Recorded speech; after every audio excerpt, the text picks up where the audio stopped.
네, 여러분 경제수학 수업 시작하도록 할게요.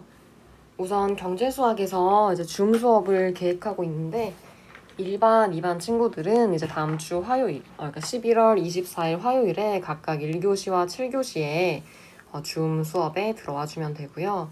3반, 4반은 이제 목요일에 3교시, 6교시 이렇게 줌 수업이 계획되어 있습니다. 그래서 여러분들 시간에 맞게 들어와서 입장해주면 되고 줌 수업하는 날의 출결은 이제 여러분들이 줌 수업에서 학생들 발표하는 발표 내용을 잘 듣고 거기에 대한 감상을 토론 과제로 올려놓을 겁니다. 그러면 여러분들이 이제 EBS 온라인 클래스의 토론방에 각각 감상한 내용을 적어주면 제가 출결을 체크하도록 할게요. 그래서 이제 이날은 여러분 줌 수업 듣고 친구들 발표하는 거 듣고 바로 이제 온라인 클래스에 댓글 남겨주면 될 것 같습니다. 그러면 이제 오늘 수업은 제가 지난주에 올려놨던 학습지 풀이 하도록 할게요. 근데 앞에 부분은 되게 쉽습니다. 그래서 우리는 풀이할 만한 문제들만 골라서 같이 풀어보도록 할게요. 우선 문제 1번을 같이 보면 교과서에 여러분 우리가 풀었던 문제와 비슷하죠. 비례식 이용해서 이제 표의 내용을 채우는 거였는데 일단 문제에서 구하고자 하는 값은 BC 시민들의 그 인구수네요. 그쵸? 인구수고 주어진 조건들을 봤을 때 구매량은 인구수에는 비례하고 거리의 제곱에는 반비례합니다. 그리고 B 시민들의 상품 구매량은 A 시민들의 상품 구매량의 25%라는 얘기를 했네요. 그러면 A 시민들의 상품 구매량을 스몰 a라고 하고 BC 시민들의 상품 구매량을 스몰 b라고 하면 A는 4B가 되겠죠. B는 4분의 1A니까 A가 4B라는 관계식이 만들어지네요. 25%라고 얘기했으니까 아마 요 유형의 문제가 교과서에서는 2배라고 얘기했을 거예요. 그래서 우리가 이 변형된 문제를 같이 살펴보면 A 대 B라는 비례식을 만들 때 A가 4B니까 얘는 4대 1이 되겠죠. 이 값이 인구에는 비례하고 거리의 제곱에는 반비례하니까 거리 제곱의 역수에는 비례하겠죠. 그래서 우선 AC의 인구는 거리의 제곱으로 나눠주면 되겠죠. 이거 대 마찬가지로 B의 인구수와 거리의 제곱. 그럼 이제 얘를 곱해주면 3250이 나오고 단위가 명이라고 되어 있네요. 그럼 x는 31,250명이 되겠네요. 네, 여러분 그 다음 장을 살펴보면 생산 함수와 총 비용에 대한 개념이 있고 이제 비용 함수라는 내용이 주어져 있습니다. 생산 함수는 이제 산출물의 양을 Q라고 했을 때 노동과 자본에 의해서 결정되어지고 그다음에 총 비용은 고정 비용, 생산량과 관계없는 고정 비용과 생산량에 따라서 변하는 가변 비용의 합으로 정의가 되었죠. 그때 이제 총 비용 C는 결국 생산량에 의해서 결정이 되었고 이 FQ를 구하는 방법이 이제 가변 비용 플러스 고정 비용이었죠. 그리고 이윤이라는 것은 이제 총 수입에서 총 비용을 뺀 걸로 개념을 정의했었죠. 그때 예제 4번을 살펴보면 이제 L을 3으로 고정한다고 했으면 그냥 이제 Q는 K에 의해서만 결정이 되어지겠죠. Q는 K에 의해서만 결정되어지니까 그냥 Q는 FK가 되고 이때 이제 L 자리에 3을 대입해주면 되겠죠. 그러면 5루트 6이고 이제 6이랑 쟤랑 곱해주면 30 루트 3K가 되겠죠. 그리고 L이 3으로 고정됐을 때 자본이 4단위 투입되면 이제 F의 4를 구하라는 거니까 여기에 4를 넣어주면 되겠죠. 그러면 30 곱하기 12 루트 12니까 60 루트 3이겠네요. 그렇죠? 이렇게 값을 구할 수 있고 예제 5번도 간단히 살펴볼게요. A와 B 두 사람을 고용해서 조립회사를 차리려고 했습니다. 그때 투입된 노동 시간이 L이고 생산 함수가 이렇게 주어져 있네요. 그때 각각 A의 임금이 주어져 있고 여러분들 기본적으로 30만 원을 주고 생산 설비를 빌려서 사용하고 있습니다. 그럼 이제 이 30만 원에 대한 돈은 이건 고정 비용이 되겠죠.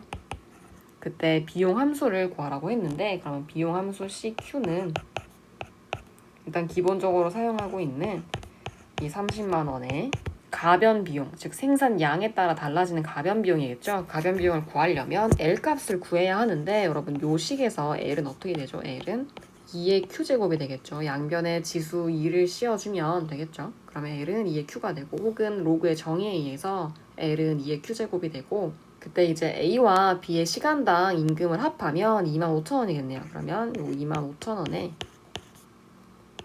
2의 Q제곱을 곱해주면 되겠죠. 2의 Q제곱만큼 일했으니까 L이 노동시간이라고 얘기했죠. 그래서 시급에 이제 노동시간을 곱해주면 가변 비용을 구할 수 있겠죠. 그래서 CQ는 30만원에 25,000 곱하기 2의 Q제곱이 되겠네요. 얘도 교과서에서 봤던 문제랑 유사하죠. 그리고 문제 3번 역시 이제 교과서 문제와 유사한데, 생산량이 제로일 때 총 비용, 요 값은 이제 고정 비용에 해당되겠죠. 그리고 생산량이 30단위일 때 총 비용이 120만 원이라고 했습니다. 그럼 이때의 120만 원은 생산량이 30단위일 때 가변 비용을 x라고 하면 얘는 x 더하기 30만 원 한 거겠죠. 그럼 여러분 x는 어떻게 되죠? x는 당연히 90만 원이 되겠죠. 얘도 교과서에서 봤던 문제랑 유사하네요. 그 다음에 이제 수요 함수와 공급 함수가 주어져 있고, 이제 이 친구는 여기 P가 X축에 와 있죠. 마찬가지로 수요 함수는 가격이 증가함에 따라서 수요가 감소하기 때문에 우하향하는 곡선이고, 마찬가지로 공급 함수도 이제 X축에 가격 P가 와 있고, 가격이 증가하면 생산자가 제품을 판매하고자 하는 욕구가 증가하니까 당연히 공급이 증가하겠죠. 그래서 이렇게 우상향하는 곡선으로 나타납니다. 네, 여러분 예제 6번을 같이 살펴보면 이제 DP가 이렇게 주어져 있네요. 이제 P를 X축으로 보고 이 친구의 그래프를 한번 그려보도록 할게요.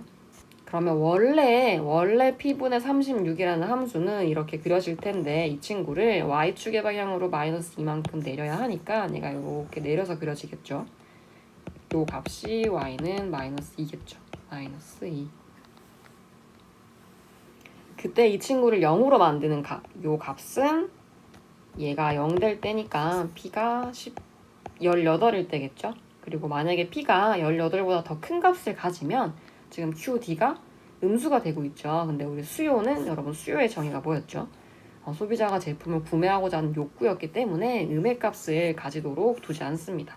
그래서 우리가 얘를 18보다 더 크면 0으로 정의를 했었죠. 0으로 정의를 해서 결론적으로 요 DP의 함수를 이렇게 정의를 해줬습니다. 이렇게 18보다 작은 값을 가지면 원래 함수 그대로 가지고 오고, 18보다 더 커지거나 같을 경우에는 이제 0으로 정의를 했었죠. 이제 그 다음으로는 효용과 총효용이 나와 있고, 이제 효용 함수를 설명하고 있는데요. 우선 효용은 굉장히 주관적인 만족도를 의미합니다. 그때 총효용은 이제 일정 기간 효용의 총량을 의미하겠죠. 그때 총효용 곡선은 소비량에 따라서 달라지는데, 이 곡선을 보면 알겠지만 처음에는 굉장히 가파르게 증가합니다. 그러다가 소비량이 많아지게 되면 증가량이 거의 작아지게 되죠. 그러니까 효용의 증가량이 점점 줄어들고 있습니다. 기대 효용은 이제 우리가 확률과 통계 시간에 배웠던 것처럼 소득이 주는 효용에 이제 그 소득을 받을 확률을 곱해서 이 친구들을 몽땅 더한 값으로 정의를 했습니다. 예제 7번을 같이 보도록 할게요. 게임을 했을 때 이제 앞면이 나올 때와 뒷면이 나올 때의 용돈의 액수와 효용을 구하라고 했네요. 효용 함수가 이렇게 주어져 있죠. 근데 이 친구가 지금 9만 원을 가지고 있고 앞면이 나오면 5만 원을 잃는데요. 그러니까 마이너스 5만 원이겠죠. 그리고 뒷면이 나오면 플러스 7만 원인 그런 게임을 하고 있네요. 그때 이제 앞면이 나올 때 용돈의 액수는 9 마이너스 5니까 4만 원이겠죠. 그때 효용은 얼마일까요? 용돈이 4만 원이니까 로그 2의 4는 2가 되겠죠. 그리고 뒷면이 나올 때 용돈의 액수는 9 플러스 7이니까 16이 되고 로그 2의 16. 각각 용돈과 효용을 구했고, 이 동전 던지기 게임이 이 학생에게 주는 기대 효용을 구하라고 했는데, 여러분 기대 효용은 몽땅 다 더해주면 되죠. 소득이 주는 효용과 이 소득이 주는 효용 2 곱하기 이 소득을 받을 확률을 구해야겠죠. 앞면 나올 확률 2분의 1이죠. 그 다음에 뒷면이 나왔을 때 내가 얻는 이 효용, 그쵸? 소득이 주는 효용 4 곱하기 마찬가지로 뒷면이 나올 확률이니까 2분의 1을 해주면 되겠죠. 그래서 답이 3이 되겠네요. 그 다음에 문제 5번을 같이 보면 프로젝트가 성공하면 1,500만 원 증가하고 실패하면 900만 원 감소한대요. 역시 마찬가지로 성공했을 때 내가 받는 주식의 가치는 어떻게 되죠? 2,500만 원이 되겠죠. 그리고 이 2,500만 원이 주는 효용은 어떻게 되죠? 여기에 루트 씌우면 되니까 50이겠네요. 그쵸? 그 다음에 성공하지 못했어.